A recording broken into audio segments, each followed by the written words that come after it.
దేవుని పరిశుద్ధ నామానికి స్తోత్రం కలుగును గాక, దేవునికి మహిమ కలుగును గాక. ఈ ఉదయకాల సమయంలో మరొక మారు మిమ్మల్ని చూడడానికి, దేవుడు ఇచ్చినటువంటి గొప్ప కృపను బట్టి మీతో దేవుని యొక్క మాటలను పంచుకోవడానికి దేవుడు అనుగ్రహించిన ఈ శ్రేష్టమైనటువంటి అవకాశాన్ని బట్టి నేను దేవునికి ఎంతో రుణస్తున్నై ఉన్నాను. దేవునికి కృతజ్ఞతాస్తుతులు చెల్లిస్తున్నాను, దేవునికి వందనాలు చెల్లిస్తున్నాను. ఈ ఉదయకాల సమయంలో దేవుని యొక్క వాక్యాన్ని ధ్యానించడానికి మనం ఆయన పాదాల దగ్గర చేరామనే సంగతిని జ్ఞాపకం చేసుకున్నాం. మన ప్రభు మన జీవితాల్లో గొప్ప కార్యాలు చేసినటువంటి వాడు. తన గొప్ప కృపచేత మనలను తన పరిశుద్ధమైనటువంటి రెక్కల నీడలో, తన చల్లని రెక్కల నీడలో కాపాడుతూ పోషిస్తూ ఉన్నందుకు ఆయనకు మనం ఎంతైనా కృతజ్ఞతలు చెల్లించవలసిన వారమేమో. ఆయన మన దేవుడు, ఆయన మన రక్షకుడు, మన ప్రభు, మన సృష్టికర్త. మనం ఆయన మేపే గొర్రెలము, మనం ఆయన ప్రజలము, ఆయన కోరుకున్నటువంటి ప్రజలము అనే సంగతిని మరలా మనం జ్ఞాపకం చేసుకోవడం ద్వారా ఈ భయంకరమైనటువంటి విపత్కర పరిస్థితుల్లో, ఈ ఆపద్ దినముందు ఆయన యందు మన విశ్వాసం మరింత పెంపొందడానికి, ఈ లోకంలో మన జీవితానికి ఉన్నటువంటి అర్థాన్ని నిజంగా ఎరగడానికి, దాన్ని నెరవేర్చడానికి దేవుడు తన గొప్ప కృపను మన జీవితాల్లో అనుగ్రహిస్తాడు. ఈ రోజున దేవుని మాటలను మీతో క్లుప్తంగా మీతో పంచుకోవాలని చెప్పి నేను ఆశపడుతున్నాను. అత్యంత కృప కలిగినటువంటి దేవుని యొక్క సన్నిధి సహాయము మీకు సమృద్ధిగా కలుగునుగాక. దేవుడు మానవుని సృజించినటువంటిది ఆయన్ను ఆరాధించటానికి అనే సంగతిని గతంలో మనం జ్ఞాపకం చేసుకున్నాం. నీ జీవితం యొక్క ముఖ్యమైనటువంటి లక్ష్యము దేవుణ్ణి ఆరాధించడం కావాలి. దేవుణ్ణి ఆరాధించడం అంటే ఏంటి? దేవుణ్ణి ఆరాధించడం అంటే దేవుని మందిరానికి వెళ్ళి పాటలు పాడడం మాత్రమే కాదు, దేవుని యొక్క సన్నిధిలోనికి వెళ్ళి చేతులెత్తి ఆరాధించడం మాత్రమే కాదు, దేవుని ఇవన్నీ చేయడమే కాకుండా, దేవుని మందిరానికి వెళ్ళడమే కాకుండా, దేవుణ్ణి ఆరాధించడం, స్తుతించడం, చేతులెత్తడం, పాటలు పాడడం, నీకున్నటువంటి తలాంతులను ఉపయోగించడం, వీటన్నిటితో పాటుగా ఆరాధన అంటే నీ ఆనందము ఎల్లప్పుడూ ఆయనలో ఉండడం. నీ సంతోషం, ఈ లోకంలో నీకు అత్యంత ఆనందాన్ని కలిగించేటువంటి విషయము దేవుని సన్నిధి కావాలి. ఎల్లప్పుడూ దేవుని యందు నువ్వు ఆనందించేటువంటి వ్యక్తిగా ఉండాలి. ఎల్లప్పుడూ దేవునిలో నీ యొక్క అస్తిత్వాన్ని, దేవునిలో నీ యొక్క ఉనికిని, దేవునిలోనే నీ యొక్క ఆశను, దేవునిలోనే నీ యొక్క నిరీక్షణను ఎల్లప్పుడూ కోరుకుంటూ, ఎల్లప్పుడూ దానిని ఆశిస్తూ ఉండాల్సినటువంటి జీవితాన్ని జీవించాలి. ఈ ఉదయకాల సమయంలో దేవుని యొక్క సన్నిధిలోనికి వచ్చినటువంటి నీవు నిజముగా ఆయన్ని బట్టి ఆనందిస్తున్నావా? దేవుని యొక్క పాదాల దగ్గరికి రావడానికి నీకు హృదయంలో ఉన్నటువంటి భారం ఎంత? అందుకనే మన జీవితాల్లో సాతానుడు దేవుని సన్నిధిని అనుభవించకుండా రకరకాల ఆటంకాలని తీసుకొని వస్తూ ఉంటాడు. ఈరోజు నేను మీతో 3 ఆటంకాలని ప్రస్తావించాలని చెప్పి ఆశపడుతున్నాను. ఆరాధనకు ఆటంకాలు. ఈ సందేశం యొక్క సారాంశము ఆరాధనకు ఆటంకాలు. అందులో 3 ఆటంకాలు మాత్రము నేను మీకు జ్ఞాపకం చేస్తాను. లేఖనాల్లో నుంచి దేవుని యొక్క వాక్యాన్ని మనం ధ్యానం చేసినప్పుడు ఈ మాటలు మనకు ఈ 3 ఆటంకాలని మనము జ్ఞాపకం చేసుకుని, మనలను మనము శోధించుకుని, మనము నిజముగా దేవుని యొక్క సన్నిధిలో ఆయనను ఆరాధించటం అంటే ఆయనలో ఆనందించటమేనని, ప్రతి విషయములో కూడా ఆయన సన్నిధిని మనం అనుభవించటమని ఈ సంగతిని మీరు జ్ఞాపకం చేసుకోవాలని ప్రభు పేరట నేను మీకు మనవి చేస్తాను. దేవుడు ఇశ్రాయేలీయులైనటువంటి తన ప్రజలని ఐగుప్తు దేశంలో నుంచి బయటకు తీసుకుని వచ్చేటప్పుడు ఆయన వారికి నాయకుడిగా నియమించినటువంటి మోషేను ఫరో రాజు దగ్గరికి వెళ్ళి ఒక సంగతిని ఫరో రాజుతో చెప్పుకున్నాడు. మేము మా దేవుని ఆరాధించడానికి వెళ్ళాలి, మమ్మల్ని పంపించమని, మమ్మల్ని పోనీయమని. దేవుని సన్నిధిలోనికి వెళ్ళి అన్యజనుల మధ్యన ఉండి, ఐగుప్తీయుల మధ్యన ఉండి ఇశ్రాయేలీయులు దేవుణ్ణి ఆరాధన చేయలేదు. ఎందుకంటే ఐగుప్తీయులకి ఇశ్రాయేలీయులు హేయులు, గొర్రెలు కాచుకునేటువంటి వాళ్ళని వాళ్ళు హేయులుగా లెక్కించేటువంటి వాళ్ళు. కాబట్టి ఐగుప్తీయులు ఇశ్రాయేలీయులు తమ మధ్యలో ఉండి ఆరాధన చేయడాన్ని సహించలేరు. అందుకని ఇశ్రాయేలీయుల్లో నుంచి బయటికి వెళ్ళిపోవాలి. ప్రియ సోదరి, ప్రియ సోదరుడా, ఈ మాటలు వింటున్నటువంటి నీవు ఒక సంగతిని గమనించావా? ఈ లోకం మధ్యలో నీవు చేసేటువంటి ఆరాధన అర్థవంతంగా ఉండదు. ఈ లోకంలో రకరకాల దుష్టక్రియలు చేసేటువంటి వారికి స్థానం ఉన్నది, కానీ దేవుణ్ణి ఆరాధించేటువంటి వారికి మాత్రం సరైనటువంటి స్థానం ఇవ్వబడట్లేదు. వాళ్ళు దేవుణ్ణి ఆరాధించటము ఆటంకంగా ఉంటుంది. నీవు ప్రజల మధ్యలో ఉండి దేవుణ్ణి ఆరాధించడం. అందుకనే యేసుక్రీస్తు ప్రభువారు ఈ లోకంలోనికి వచ్చినప్పుడు తన శిష్యులను అందరినీ కూడా ఈ లోకములో నుండి బయటికి రమ్మని పిలిచారు. ఈ లోకము, అందులో ఉన్నటువంటి సమస్తమును దుష్టుల్లో ఉన్నాయి. నీవు నేను దుష్టుని దగ్గర ఉండి దేవుణ్ణి ఆరాధించడం కష్టం. అయితే వాడన్నా పారిపోవాలి, లేకపోతే మనమన్నా పారిపోవాలి. దుష్టుడు సిగ్గులేనటువంటి వాడు, అపవాది నిర్లజ్జపరుడు. అందుకని వాడు మన దగ్గర నుంచి పారిపోడు. కాబట్టి మనమే లేచి వాడి దగ్గర నుంచి బయటకు రావాల్సినటువంటి అవసరం ఉంది. ఈ మెసొపొతామియాలో ఊరు అనే పట్టణంలో అబ్రహామును దేవుడు పిలిచినప్పుడు అక్కడే ఉండి నా కొరకు సాక్షిగా ఉన్నామని చెప్పి అనొచ్చు కదా? లేదు, దేవుడు స్పష్టంగా చెప్తున్నాడు, నీవు ఇక్కడి నుండి లేచి నీ తండ్రి ఇంటి నుండి వెళ్ళిపోవాలి, నీ యొక్క దేశంలో నుంచి వెళ్ళిపోవాలి, నీ ఆస్తులన్నింటినీ విడిచిపెట్టి వెళ్ళిపోవాలి. ఆదికాండం 12వ అధ్యాయంలో మొదటి వచనాల్లో మనకి మాటలు కనిపిస్తున్నాయి. ఇవన్నీ విడిచిపెట్టి వెళ్ళిన తర్వాత అప్పుడు దేవుడు వాగ్దానం చేశాడు, నేను నిన్ను ఆశీర్వదిస్తాను, నిన్ను ఆశీర్వాదకారణంగా ఉంచుతాను. ఈ మాటలు వింటున్నటువంటి నా ప్రియ మిత్రుడా, నీవు ఈ లోకంలో నుంచి బయటకు వచ్చిన జీవితాన్ని జీవిస్తున్నావా? ఈ లోకంలో నీ జీవిత పరిస్థితి ఎలా ఉన్నది? ఈ లోకం నుంచి బయటకు రమ్మని ప్రభు నిన్ను పిలుస్తూ ఉన్నాడు. నీవు లేచి బయటికి రావాలి. యేసుక్రీస్తు ప్రభువారు తన శిష్యులను పిలిచినప్పుడు కూడా, రండి నేను మిమ్మల్ని మనుషులను పట్టు జాలన చేస్తానన్నాడు. ఆయన వెంబడి వెళ్లాల్సిన అవసరం ఉన్నది. ఈ లోకపు పోకడలను విడిచిపెట్టి, ఈ లోకపు ఆశలను విడిచిపెట్టి దేవుని వెంబడి వెళ్లాల్సినటువంటి అవసరత మనందరి మీద కూడా ఉన్నదని జ్ఞాపకం చేసుకుందాం. దేవుని వెంబడించడానికి, ఈ లోకాన్ని విడిచిపెట్టడానికి నువ్వు ఇష్టపడుతున్నావా? నీవు దేవుని యందు సంపూర్ణంగా సంతోషించేవాడవైతే ఈ లోక సంబంధమైన విషయాల్లో సంతోషించలేవు. నీవు దేవుని యందు సంపూర్ణ ఆనందాన్ని పొందాలని ఆశపడినట్లయితే ఈ లోక సంబంధమైన విషయాలు నీకు సంతృప్తిని, సంతోషాన్ని ఇవ్వవు. నీవు ఈ లోకంలో ఆనందిస్తూ దేవుని దగ్గరికి రావడానికి ప్రయాసపడుతూ ఉన్నట్లయితే నా ప్రియ సోదరుడా, నా ప్రియ సోదరి, నీవు నిజముగా ఆరాధికుడు కావు అనే సంగతి జ్ఞాపకం చేసుకున్నాం. ఈ లోకంలో మనం జీవించాలి తప్పనిసరిగా.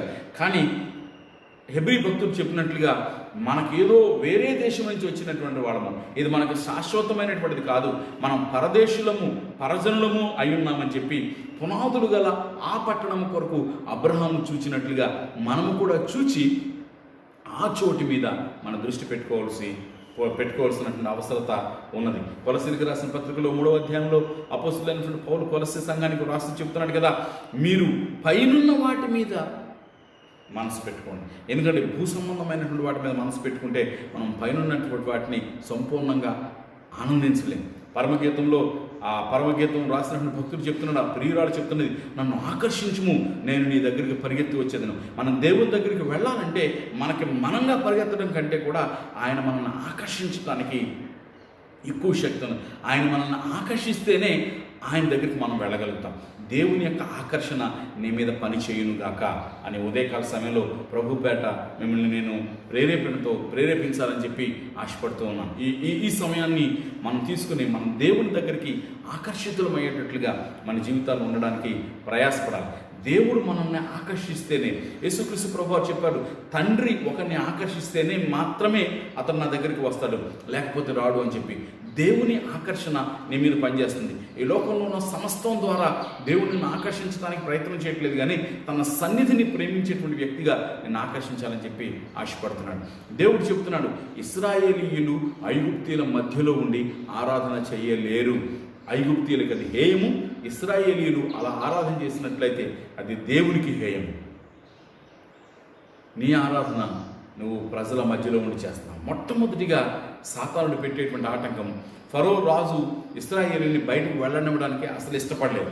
తాను ఫరో హృదయాన్ని కఠినపరుస్తానని, ఆ తర్వాత అతని హృదయం కఠినమైన తర్వాత సూచనల చేత, మహత్కార్యముల చేత ఇశ్రాయేలీయులైనటువంటి తన ప్రజలను విడిపించి తన దగ్గరికి తీసుకుని వెళ్తానని దేవుడు ముందుగానే మోషేకు సెలవిచ్చాడు. కొన్ని తెగుళ్ళు వాళ్ళ మీదకి వచ్చి పడ్డాయి, కానీ ఫరో పంపించడానికి ఇష్టపడలేదు. కానీ ఫరో మీద ఒత్తిడి పెరిగిపోతున్నందుచేత, ఫరో మీద ఒత్తిడి పెరిగినప్పుడు అప్పుడు ఫరో చెబుతున్నటువంటి మాట ఏమిటంటే 8వ అధ్యాయము 28వ వచనంలో మీరు చూసినట్లు, మొట్టమొదటి ఆటంకము పెడుతున్నాడు. ఈ తెగుళ్ళని మనం భరించలేకపోతున్నాం. ఈ భయంకరమైన విపత్తులు మన దేశానికి నష్టం కలిగించేటట్లుగా ఉన్నాయి. ఆర్థిక వ్యవస్థ కుప్పకూలిపోయింది అంటూ ఆలోచన చేసి బహుశా అతను ప్రక్కన ఉన్న మంత్రిమండలిని సలహా అడిగి ఉంటాడేమో. వాళ్ళందరూ చెప్పుంటారు, ఇది ఇలాగా కొనసాగినట్లయితే ఇప్పటికే చాలా చాలా భయంకరమైనటువంటి పరిస్థితుల్లోకి వెళ్ళిపోయింది. కప్పలు వచ్చాయి, ఇంకా జూరికలు వచ్చాయి, ఇవి రకరకాల తెగుళ్ళు వచ్చి పడిపోతున్నాయి. నిజంగా వీళ్ళు దేవుడు గొప్ప శక్తిమంతుల్లా ఉన్నాడు, నీళ్లు రక్తంగా మారిపోయినాయి, కాబట్టి మనము ఈ ప్రజలను పంపిద్దాం. కానీ షరతులు, దేవుణ్ణి ఆరాధించడానికి, దేవుణ్ణి స్తుతించడానికి, దేవుణ్ణి ఆరాధించడానికి షరతులు ఉండకూడదు. నిజమైనటువంటి ఆరాధన షరతులు లేకుండా ఆరాధించడమే. ఈవేళ మనం చాలా షరతులు పెట్టేసుకుంటున్నాం దేవుణ్ణి ఆరాధించడానికి, కానీ షరతులతో చేసేటువంటి ఆరాధన నిజమైన ఆరాధన కాదు. మనకున్నటువంటి టైం లిమిట్స్ని బట్టి, మనకున్నటువంటి రెస్ట్రిక్షన్స్ని బట్టి, మనకున్నటువంటి కార్యకలాపాలను బట్టి దేవుణ్ణి ఆరాధించేటువంటి సమయం కుదించుకుంటూ చాలా స్వల్ప సమయంగా చేసేసుకుంటాం. షరతులు లేకుండా చేసేటువంటిదే అసలైన ఆరాధన. 3 షరతులతో ఇశ్రాయేలీయులు ఆరాధనకు వెళ్లకుండా ఆటంకపరచడానికి ప్రయత్నం చేశాడు ఫరో. ఆ 3 ఆటంకాలని మనం క్లుప్తంగా చూద్దాం. అది నేటి కాలానికి అన్వయించుకుందాం. మనం ఈ రోజున అలాంటి ఆటంకాలతో ఆటంకపరచబడుతున్నామా అనేటువంటి దాన్ని పరిశీలించుకుందాం, ప్రశ్నించుకుందాం. దేవుడు ఆ విషయంలో మనకు సహాయం చేయడుగాక. మొట్టమొదటి ఆటంకము 8వ అధ్యాయం 28వ వచనంలో మనకు కనిపిస్తుంది. నిర్గమకాండము 8వ అధ్యాయము 28వ వచనంలో మొట్టమొదటి ఆటంకము మనకు కనిపిస్తుంది. ఏమంటాడంటే, యెహోవాకు బలి అర్పించుటకు మీరు వెళ్ళండి కానీ దూరము వెళ్ళొద్దు, దూరము పోవద్దు అంటున్నాడు. మొట్టమొదటిది దూరము వెళ్ళొద్దు అంటున్నాడు. మీరు ఈ పక్కన ఎక్కడో గేట్ బయట ఆరాధన చేయండి, దూరము వెళ్ళొద్దు అంటున్నాడు. జాగ్రత్తగా గమనించండి, ఇది కేవలం ఫిజికల్ డిస్టెన్స్ గురించి మాట్లాడట్లేదు, మీరు వెళ్ళాల్సినటువంటి ప్రదేశం గురించి మాట్లాడట్లేదు. కొన్ని వందల వేల కిలోమీటర్లు ప్రయాణం చేసి దేవుణ్ణి ఆరాధించాలి అనేటువంటి కాన్సెప్టు ఎప్పటి నుంచో మన దేశాల్లో ఎంతో కాలంగా ఉన్నది. తీర్థయాత్రలు, పుణ్యక్షేత్ర సందర్శనలు అనేటువంటివి ఇవే. కనాను దేశానికి చేరిన తర్వాత దేవుడు సంవత్సరానికి 3 సార్లు, కనీసం 3 సార్లు లేకపోతే 7 సార్లు పండుగగా ఆచరించడానికి యెహోవా సన్నిధి కేవలం యెరూషలేములోనే ఉంది కాబట్టి యెరూషలేములోనికి వచ్చి అక్కడ ఆరాధన చేయమని చెప్పి దేవుడు ఆజ్ఞాపించాడు. ఫరో చెప్తున్నాడు, దూరము వెళ్ళొద్దు, దూరము పోకుండా దేవుణ్ణి ఆరాధించాలి. ఇది మొట్టమొదటి ఆటంకం. అయితే ఈ దూరాన్ని నేను భౌతిక దూరంగా పరిగణించట్లేదు. దూరంగా వెళ్ళొద్దు అనంటే, సరే దేవుణ్ణి నమ్ముకున్నావా, మంచిదే, కానీ నువ్వు ఇంట్లో నుంచి బయటకు వెళ్ళి అందరి ముందు నా పరువు తీయొద్దు. దేవుణ్ణి నమ్ముకున్నావా, చాలా సంతోషం, కానీ మన మతంలో మన ప్రాంతంలో ఎవరు ఈ దేవుణ్ణి నమ్ముకున్న వారు లేరు కాబట్టి నువ్వు బహిరంగంగా ఆరాధనకు వెళ్ళొద్దు. నీ కుటుంబాన్ని విడిచి వెళ్ళొద్దు, నీ స్నేహితుల్ని విడిచి వెళ్ళొద్దు. ఈ ఆటంకము ఈవేళ లోకంలో చాలా ఎక్కువగా ఉంది. దూరం వెళ్ళొద్దు. మనసులో కొలుచుకుంటే సరిపోదా? మనసులో ప్రార్థన చేసుకుంటే సరిపోదా? నువ్వు బయటికి చెప్పాలా? నువ్వు నమ్ముకుంటే నీకు తెలిస్తే సరిపోదా? బయటికి చెప్పాల్సిన అవసరం ఉన్నదా? ఇవన్నీ దూరము వెళ్ళి దేవుణ్ణి ఆరాధించడానికి. కానీ నేను చెప్తున్నాను, ఈ నిజ దేవుణ్ణి, నీ కొరకు ప్రాణం ఇచ్చిన దేవుణ్ణి, నీ కొరకు శిలువ మీద తన పరిశుద్ధమైన రక్తాన్ని కార్చినటువంటి దేవుణ్ణి, నీ మీద పడాల్సినటువంటి పాప శిక్షను భరించినటువంటి దేవుణ్ణి, నీ మీదికి రావాల్సినటువంటి దేవుని ఉగ్రతను తన మీదికి భరించినటువంటి ఈ ప్రభువుని ఆరాధించడానికి ఎంత దూరమైనా వెళ్ళవచ్చు. ఎంత దూరమైనా, ఎంత ఏమి విడిచిపెట్టైనా వెళ్ళాల్సిన అవసరం ఉంది. యేసుక్రీస్తు ప్రభువారు తనను వెంబడించడానికి వచ్చినటువంటి వారందరితో చెప్పిన మాట ఏమిటంటే, ఎవడైనను తన తల్లినైనను తన తండ్రినైనను నాకన్నా ఎక్కువగా ప్రేమించినట్లయితే వాడు నాకు పాత్రుడు కాదు. ఈ లోకంలో ఉన్న ఆస్తుల్ని, ఈ లోకంలో ఉన్న తల్లిదండ్రుల్ని, అంటే వాళ్ళందరినీ ద్వేషించమని యేసుక్రీస్తు ప్రభువారి యొక్క ఉద్దేశం కాదు. కానీ అదే సమయంలో దేవుని మీద నీకు ఉన్నటువంటి ప్రేమతో పోలిస్తే వారి మీద ఉన్నటువంటి ప్రేమ ఇంచుకంత ఎక్కువ ఉన్నా సరే అది దేవునికి ఇష్టమైనటువంటి విషయం కాదు. నీవు ఈ లోక సంబంధమైనటువంటి భవబంధాల నుంచి దూరంగా ఉన్నావా? దూరము వెళ్ళాల్సిన అవసరం ఉన్నట్లయితే, ఈ లోకాన్ని విడిచి, నీ ప్రియులైన వారిని విడిచి అబ్రహాము ప్రయాణం చేసినట్లుగా ఊరు అనే పట్టణం నుండి చాలా దూరం ప్రయాణం. అబ్రహాము అందరినీ విడిచిపెట్టలేకపోయాడు. తన తండ్రి, తన బంధుమిత్ర గణంతో, తండ్రి కుటుంబం అంతటితో బయలుదేరి వచ్చాడు. హారాను వరకు మాత్రమే రాగలిగాడు. అందరినీ విడిచిపెట్టేటంత దూరము మనం ప్రయాణం చేయాల్సిన అవసరం ఉంది. సాతాను అనేటువంటి మొదటి ఆటంకము, ఏం అంత దూరం వెళ్ళిపోవాలా? నిజంగా అలా దూరం వెళ్ళిపోయి జీవించాల్సిన అవసరం ఉందా? అయ్యో, నువ్వెంత కోల్పోతావో నీకు తెలుసా? కాబట్టి దూరం వెళ్ళొద్దు. ఈ సందేశం వింటున్నా నా ప్రియ స్నేహితుడా, దేవుని కోసము ఎంత దూరమైన వెళ్ళొచ్చు. దూరం వెళ్ళొద్దు. మొదటి ఆటంకము దూరము వెళ్ళొద్దు. రెండవ ఆటంకము, మీరు కొంచెం ముందుకు వెళ్ళినట్లయితే 2 అధ్యాయాల తర్వాత 10వ అధ్యాయంలో రెండవ ఆటంకాన్ని పెడుతున్నాడు. 11వ వచనంలో మనకు ఆటంకం కనిపిస్తుంది. మరికొన్ని తెగుళ్ళు వచ్చిన తర్వాత ఇప్పుడు ఇశ్రాయేలీని బయటికి పంపించాల్సిన అవసరత మరింత బలంగా కనిపించింది. మొదటిసారి దూరం పోవద్దు అని చెప్పి ఆటంకపరిచాడు. దూరం మాకు తెలియదు మేము ఎంత దూరం వెళ్ళాల్సి ఉంటుందో, 3 దినముల ప్రయాణం అంత దూరం వెళ్ళాల్సి ఉంటుంది అని మోషే చెప్పినప్పుడు 3 దినముల ప్రయాణం అంత దూరం అయితే కుదరదు, అక్కడికి వెళ్ళడానికి వీలేదు, కాబట్టి మీరు వెళ్ళొద్దు అని చెప్పి ఆటంకపరిచేశారు. రెండవసారి అతడు మరలా వచ్చినటువంటి తెగుల్ని భరించలేక ఇశ్రాయేలుని పంపిద్దాం అనుకున్నాడు. కానీ ఈసారి మరొక క్లాజ్ పెట్టాడు. చూడండి, 11వ వచనం చెప్తున్నాడు, పురుషులైన మీరు మాత్రమే వెళ్ళి యెహోవాను సేవించండి. రెండవ క్లాజ్ పెట్టాడు. చూడండి, పురుషులైన మీరు మాత్రమే వెళ్ళి యెహోవాను సేవించండి. దేవుణ్ణి ఆరాధించడానికి పురుషులైన వారిని మాత్రమే వెళ్ళమంటున్నాడు. వాళ్ళ భార్యలు, పిల్లలు అంతా కూడా ఇక్కడే ఉండిపోవాలి. పురుషులు మాత్రము మీ ఇష్టమైనంత దూరం వెళ్ళి ప్రయాణం చేసి మీ దేవుణ్ణి ఆరాధన చేసుకుని రండి, మాకేం అభ్యంతరం లేదు. నాటి కాలంలో సాతానుకు సాదృశ్యంగా ఉన్నటువంటి ఫరో పురుషులను మాత్రం వెళ్ళమన్నాడు. కానీ బహుశా నేటి కాలపు దుష్టుడు సాతానుడు స్త్రీలను మాత్రమే చర్చికి రాణిస్తాడు. చాలా గృహాలు స్త్రీలు మాత్రమే మందిరానికి వస్తారు, పురుషులు రారు. కుటుంబంలో ఎవరో ఒకరిని, స్త్రీలు వస్తే పురుషులు రారు, పురుషులు వస్తే స్త్రీలు రారు. చాలా సంఘాలు మా మందిరంతో సహా పురుషుల సంఖ్య అత్యల్పంగా ఉంటుంది, స్త్రీలు చాలా ఎక్కువ మంది వస్తారు. ఎక్కడికి వెళ్ళినా సరే, ఏ మీటింగ్కి వెళ్ళినా సరే ఎక్కువ మంది స్త్రీలు కనిపిస్తారు. బహుశా పరలోకంలో కూడా అత్యధిక శాతం స్త్రీలే ఉంటారేమోనని నాకు అనుమానంగా ఉంది. ఈ పురుషులు మాత్రము రాకుండా ఈగో ఫీలింగు, స్టేటస్ ఫీలింగు, ప్రజలందరూ ఏమనుకుంటారు, నేను మగవాణ్ణి, నేను పురుషుడిని అయ్యుండి వెళ్ళాల్సిన అవసరం ఉన్నదా అనేటువంటి ఈ మనస్తత్వం కలిగినటువంటి వాళ్ళై దేవుని యొక్క సన్నిధికి రాలేని పరిస్థితులు ఉన్నారు. పురుషులైన మీరు మాత్రం వెళ్ళండి, మీ స్త్రీలని, పిల్లల్ని ఇంటి దగ్గర విడిచిపెట్టేస్తారు. నా ప్రియ సోదరి, నా ప్రియ సోదరుడా, నీ కుటుంబంలో ఎవరు వెళుతున్నారు?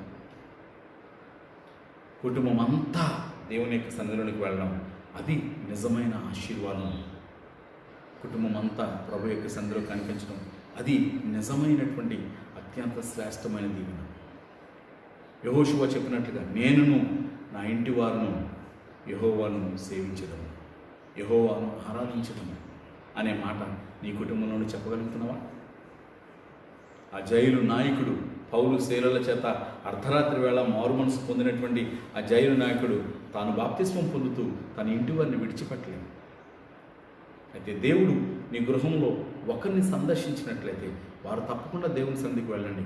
కానీ మిగతా కుటుంబ సభ్యుల ఎడల తప్పనిసరిగా గొప్ప భారంతో ప్రార్థన చేయాల్సిన అవసరం ఉంది. ఇవాళ దుష్టుని యొక్క ప్రణాళిక ఏమిటంటే కుటుంబాన్ని విభజించటం. అసలు యేసుక్రీస్తు ప్రభువు వారే చెప్పారు, నేను ఈ లోకంలోనికి విభజించడానికే వచ్చాను కానీ కలపడానికి రాలేదని. కలిసి ఉండడం అనేటువంటిది ఎట్టి పరిస్థితుల్లో జరగనటువంటి పరిస్థితుల్లో మనం ఉన్నాం. నెబుకద్నెజరు రాజుకు వచ్చినటువంటి దర్శనంలో దావీదు వివరించినటువంటి విషయము ఇదే సంగతిని మనకు తెలియజేస్తుంది. అంత్యకాలంలో ఉన్నటువంటి జనాంగము ఎలా ఉంటుందంటే ఇనుము మట్టి కలుసుకున్నట్టుగా ఉంటుంది. ఇనుము మట్టితో పొసగదు, ఒకదానితో ఒకటి అతకదు. ఇవాళ చాలా కుటుంబాలు అలాగే ఉండిపోయినాయి. నీ కుటుంబంలో ప్రతి ఒక్కరూ దేవుని సన్నిధిలో కనిపించాలని చెప్పి దేవుడు నిజంగా ఎంతో ఆశతో ఎదురు చూస్తున్నాడు. పురుషులు మాత్రమే వెళ్ళి ఆరాధించాలి అనేటువంటి ఆలోచన ఎప్పుడు లేదు. ఇంట్లో ఏ ఒక్కరో రక్షణ పొందితే సరిపోదు, ఈ ఇంట్లో ఏ ఒక్కరో దేవుని ఆరాధనకు వెళితే సరిపోదు. మా నాన్న వెళ్తున్నాడు కదా, సరే ఆయన భక్తి నన్ను పరలోకానికి తీసుకువెళ్తుందని ఎప్పుడు అనుకోవద్దు. మా అమ్మ ప్రార్థన చేస్తుంది కదా, ఆమె భక్తి నన్ను పరలోకం తీసుకువెళ్తుందిలే అని చెప్పి అనుకోవద్దు. మా తమ్ముడు, మా అన్నయ్య, మా చెల్లి ఎవరో ఒకరు ఆరాధన చేస్తున్నారు కదా, మా జీవితాలకు వాళ్ళ ద్వారా ఆశీర్వాదం కలుగుతుంది, వాళ్ళని ఆశీర్వాదంగా ఉంచుతానని దేవుడు వాగ్దానం చేశాడు కదా. అవును, వాళ్ళని ఆశీర్వాదంగా ఉంచుతానని వాగ్దానం చేశాడు. ఆ మొదటి ఆశీర్వాదము నీ జీవితంలోనికి రక్షణ ఆశీర్వాదం కలగాలి. దేవుడు నిన్ను ఆశీర్వదించాలని, నిన్ను మహిమపరచాలని, తన ఆరాధికుడుగా నిన్ను చేయాలని చెప్పి ఆశపడుతున్నాను. ఉదయకాల సమయంలో నా ప్రియ స్నేహితుడా, నీవు దేవుని యొక్క పాదాల దగ్గరికి ఆరాధించేవాడుగా ఉంటున్నావా?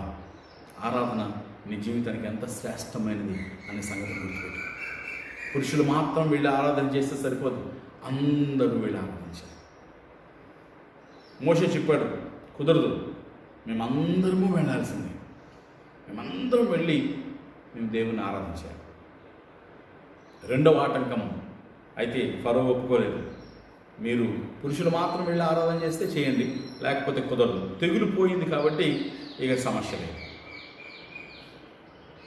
మూడవ ఆటంకాన్ని అదే అధ్యాయం 24వ వచనంలో ఫరో మోషే ముందు పెడుతున్నాడు. మరికొన్ని కూరగాయలన్నీ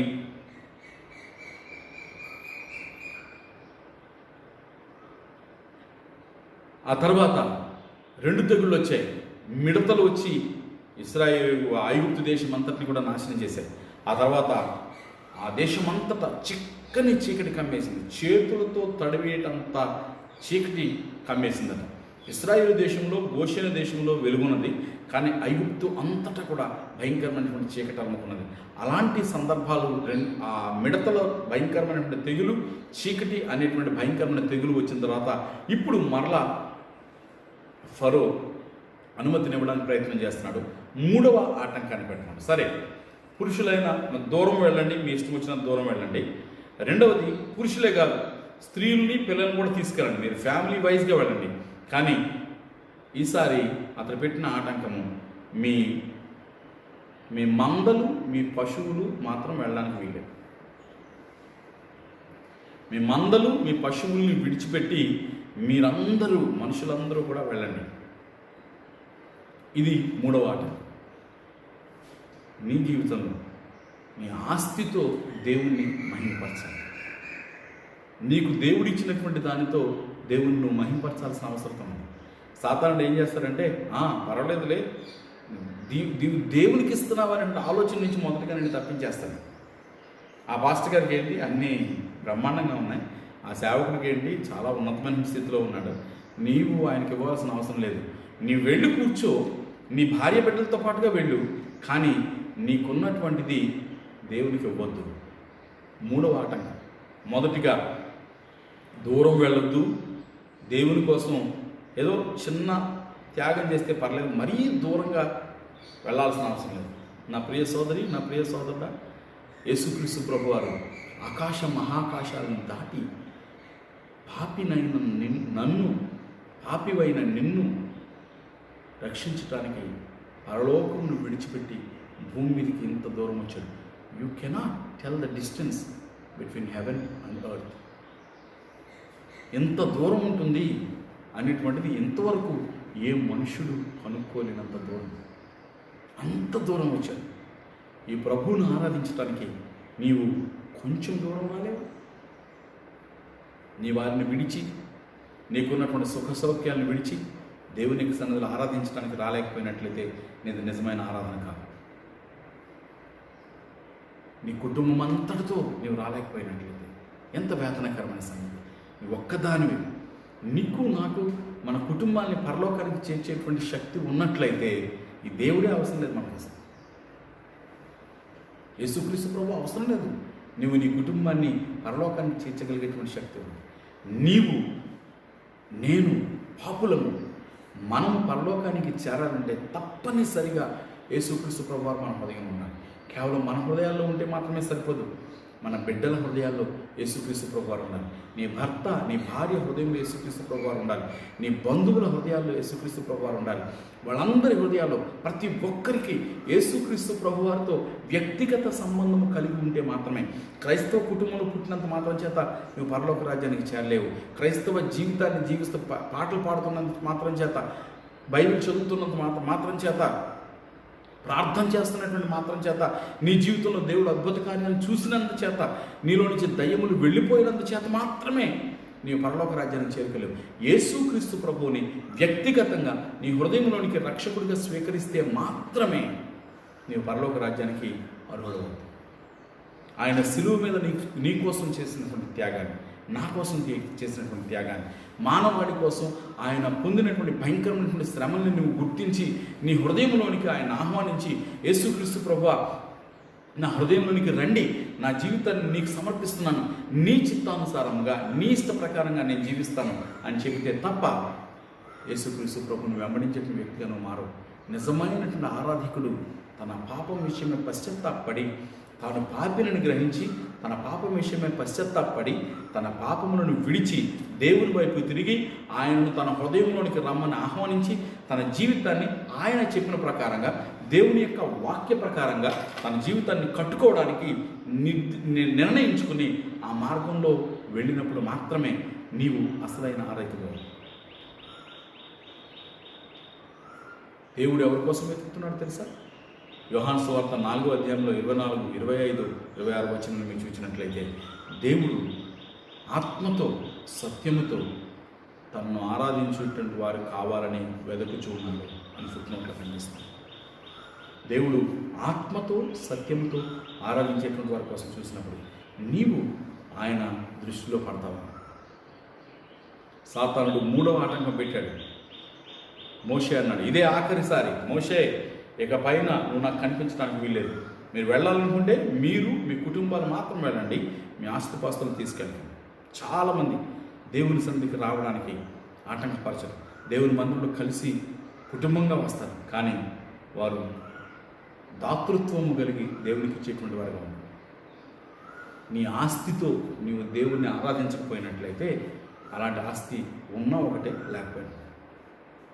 దేవుణ్ణి ఆరాధించటం అంటే దేవునికి హృదయపూర్వకంగా ఇవ్వడం, దేవుని సన్నిధిని సంతోషంగా ఇవ్వడం. ఆ 2 కాసులు అర్పించినటువంటి విధవరాల సంగతి మీకు జ్ఞాపకం ఉంది కదా? ఆ విధవరాలు 2 కాసులు అర్పించినప్పుడు ఎవరూ చూడకుండా రహస్యంగా పెట్టాలని చెప్పి పెట్టిందని నేను అనుకోను. ఎందుకంటే ఆమె తన దగ్గర ఉన్నదంతా ఇచ్చేసింది. మిగతా వాళ్ళందరూ తమకున్నటువంటి చాలా ధనంలో నుంచి కొంచెం తీసుకొని ఇచ్చారు.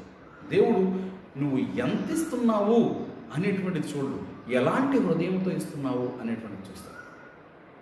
ఎలాంటి మనసుతో ఇస్తున్నావు? హృదయపూర్వకంగా సంతోషంతో ఇస్తున్నావా? లేకపోయినట్లయితే సణుక్కుంటూ గొణుక్కుంటూ కొరింథీయులకు రాసిన పత్రికలో చెప్తాడు, బలవంతముగా కాక సంతోషముగా ఇచ్చేవాడిని దేవుడు ప్రేమిస్తాడు. దేవుడు ఎవరిని ప్రేమిస్తాడు? సంతోషంగా ఇచ్చేటువంటి. నీవు దేవుని సన్నిధికి వస్తున్నావు, చాలా సంతోషం. దూరం వచ్చావు, చాలా విషయాన్ని విడిచిపెట్టి వచ్చావు. నీ కుటుంబ సభ్యుని విడిచిపెట్టావు, ఇంకా నీ బంధుమిత్రులు విడిచిపెట్టావు, నీకు రావాల్సిన ఆస్తిపాస్తులను విడిచిపెట్టావు, లేకపోతే సమాజంలో గౌరవము అని అనిపించుకునేటువంటి దాన్ని విడిచిపెట్టుకున్నావు, కుల భ్రష్టత్వము అనేటువంటి చెడ్డ పేరు తెచ్చుకున్నావు. కానీ నేను చెప్తున్నాను, నీవు నీ కుటుంబం అంతటితో బయటకు వచ్చినట్లయితే అది మరింత శ్రేష్టమైనది. నీ ఆస్తి అంతటితో ప్రభువును ఆరాధించినట్లయితే అది నీకు మరింత ఆశీర్వాదాన్ని, మరింత శ్రేష్టమైనటువంటి దీవెనని అనుగ్రహిస్తుంది. ఉదయకాల సమయంలో ఈ విధంగా ఆరాధిస్తున్నావా? సాతాను యొక్క ఆటంకాలను గ్రహించి ఈ ఆటంకాలన్నింటినీ తొలగదీసి ఈ ఆటంకాలన్నింటినీ పడగొట్టుకుని దేవుణ్ణి ఆరాధించేటువంటి బిడ్డగా ఉండడానికి ప్రయాసపడదాం. అట్టి కృపను ప్రభు మనందరికీ అనుగ్రహించి నడిపించునుగాక. పరిశుద్ధుడా, ప్రేమ కలిగిన తండ్రి, మీకు వందనాలు చెల్లిస్తూ ఉన్నాం. ఈ సందేశాన్ని విన్నటువంటి నా ప్రియమైనటువంటి స్నేహితులు, నా ప్రియ సోదరులను మీరు ఆశీర్వదించి ఈ మాటల ద్వారా వారి హృదయాన్ని ప్రేరేపించి నిజమైన ఆరాధికుల కోసం నువ్వు వెతుకుతున్నామని గ్రహించి నిన్ను హృదయపూర్వకంగా ఎంత దూరమైనా వచ్చి ఆరాధించేటువంటి వారుగాను, తమ కుటుంబం అంతటితో, తమ బంధువులంతటితో, తమ స్నేహితులందరితో పాటుగా నిన్ను ఆరాధించేటువంటి వారుగాను, తమకున్న సమస్తముతో నేను మహింపరిచి ఆరాధించేవారుగాను నువ్వు మలచమని మీ కృపకు అప్పగించుకుంటూ ధనాశీర్వాదాలతో నింపమని ఈ వారమంతా మీ కృపకు మమ్మల్ని అప్పగించుకుంటూ యేసు నామాన్ని బట్టి ఈ ప్రార్థన అడుగుచున్నాము తండ్రి. ఆమేన్. మన తండ్రి అయిన దేవుని ప్రేమయు, ఆయన ప్రియకుమారుడు మన రక్షకుడైన యేసుక్రీస్తు ప్రభువు వారి యొక్క కృపయు, పరిశుద్ధాత్మ దేవుని యొక్క సన్నిధి, కాపుదల, ఆశీర్వాదము ఆయన నమ్మిన మనకు అందరికీ సదాకాలము తోడుగా ఉండి ఆయన రాక వరకు ఆయన కొరకు సాక్షులుగా, ఆరాధికులుగా జీవించే కృపనిచ్చి నడిపించును గాక. ఆమేన్. అందరికీ వందనాలు. దేవుడు మిమ్మల్ని దీవించును గాక.